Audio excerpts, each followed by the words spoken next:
Content has pretty much wrapped up this year in Diamond Dynasty, but some of you are still probably working through some of this, or maybe you're just hoping to complete collections, whether it's the 2025 Finest Collection, maybe the John Donaldson Collection. So I think right now it's a good time to drop one final best stub methods video of MLB 25, because at this point we know the best methods in the game, and there are a few ways to be making stubs that definitely stand above anything else you're doing in Diamond Dynasty. So let's just get straight into the first thing that's going to be very, very good for stub making, and I definitely recommend, which is Diamond Quest, because at this point in the game cycle, there's very few players that are still playing this mode anymore. So because of that, the prices on these cards are higher right now than they probably have been throughout the entire year. And I get that Diamond Quest is not going to be as appealing to play at this point, but if you do get a little bit of luck on your side while you're playing these, you could be making literally hundreds of thousands of stubs in just a day of grinding this. And the first thing I would do before you hop in and start playing is just go through and look at the prices of all the Diamond Quest cards, and whatever has the most value at that time would obviously be the best option to try to grind for. Also keep in mind that some of these maps do have lineup restrictions, as you can see on the screen here for this one, because I remember in the beginning of the game, I feel like this caused some confusion for me, but just keep that in mind while you're building up your lineup. Now, right now, with there's a couple that I'm just going to mention that just have a ton of value, right? So one being, and this one has no restrictions, this one, the Summer Series map with Sonny Gray and Ryan Ludwig right here. Like I said, no restrictions, and the prices of these cards is pretty wild. Like just getting one of these cards, as you can see, the Ludwig buy now price of about 85K and then sell now price of about 64K. So like, that's just one card, right? There's a chance you could get both of the cards, and Sonny Gray, as you'll see here,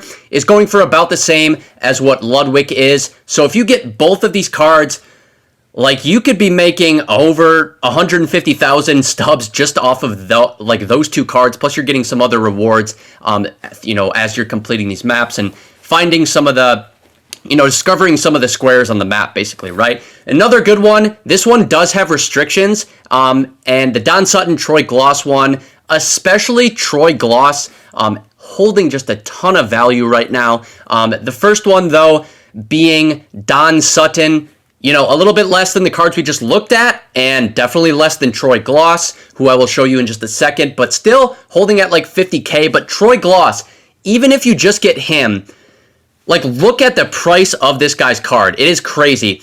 One other important thing I do want to note, too, while you're working through these Diamond Quest maps is, let's say you get, you play the Troy Gloss map and you pick up Troy Gloss. When you sell him, definitely make sure you guys go in and put in a sell order. Rather than clicking on sell now for like 90,000, go in, put a sell order, in this case, of, 134,998, just undercutting whatever the buy now price is, and then once someone buys that order you put in, that sale will go through and you'll get those stubs. That's just going to be a lot better than just doing sell now on 90,000, right? That is 40,000 or 50,000, whatever it is, more stubs that you would get in that case. So definitely worth putting in sell orders once you get those cards. Also on November 21st, what should be, I would imagine, the final Diamond Quest map of this game will be coming out. So keep an eye on this. And because not many people at all will be grinding this, these reward card prices will likely be really, really high. And I would imagine that they should stay that way really throughout the entire year.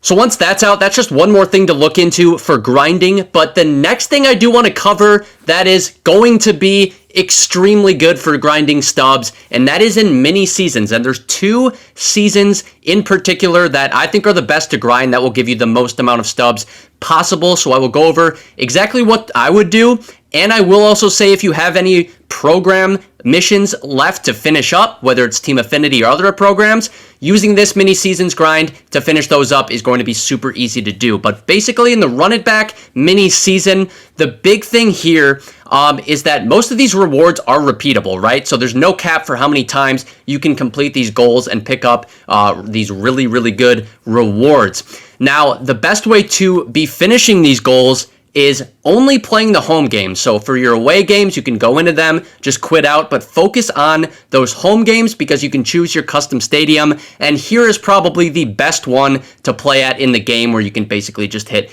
non-stop home runs. So definitely would go here to this custom stadium, or if you have another one, go ahead and use that as well.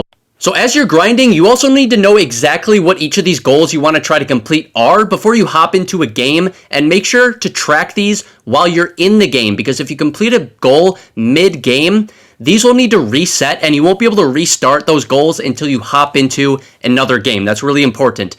Also, as I was saying before, this is loaded for 2,000 PXP. You get a reward of basically either a mini-season rewind player pack or a deluxe choice pack, and with double PXP with some of these custom stadiums, this is going to be a breeze to do. For 65 home runs, you get a premier pack. Also, 100 hits, you get a premier pack. And then even 100 total bases, you get a deluxe choice pack. At 70 RBIs, you get a 5 ball-in bundle right here. And by the way, all of these will be just a breeze to get through because, like I said, on those custom stadiums, you're going to be hitting plenty of home runs. You're going to be putting up runs super fast. So that's going to be really simple and very, very rewarding. Now, the other mini season I do want to cover, because this one I think is just as good, is the Finest. Now, the rewards in this one, they seem pretty similar in value to the previous one we just went over. Also repeatable goals here as well for most of these.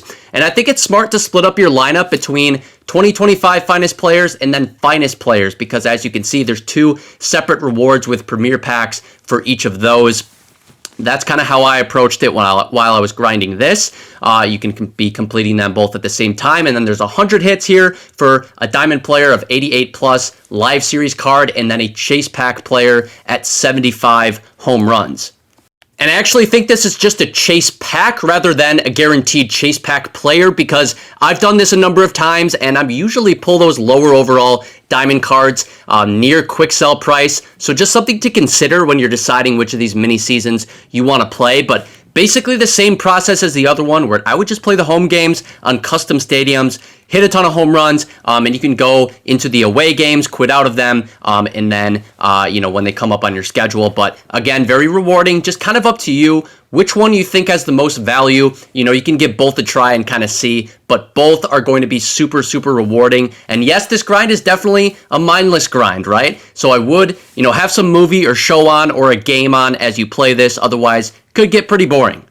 So then something else worth mentioning, because you have to do very little work, but it's still very rewarding, and that's coming into the Conquest. And you don't even need to play any of these games, but there's so many maps out right now that just go into all of these maps, sim everything to get all the hidden rewards. There's probably like 7 to 8 hidden reward packs on each of these maps, and I even have shorts on my channel for most of these maps, which go over where all of the hidden reward locations are for most of these maps. So if you're interested in those, go ahead and check them out. Otherwise, you can just sim through all of them, get those hidden rewards.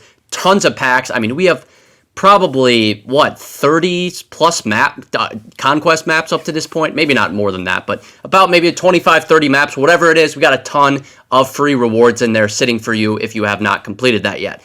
But yeah, mini season Diamond Quest grinds are just going to be so rewarding for Stubs at the end here of the MLB 25 game cycle. And really, these modes have been more rewarding throughout the year compared to any other offline or even online mode grind.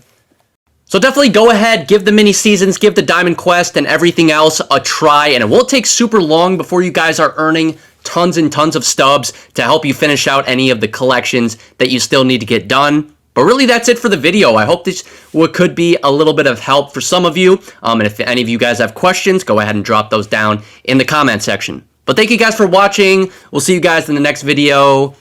Peace.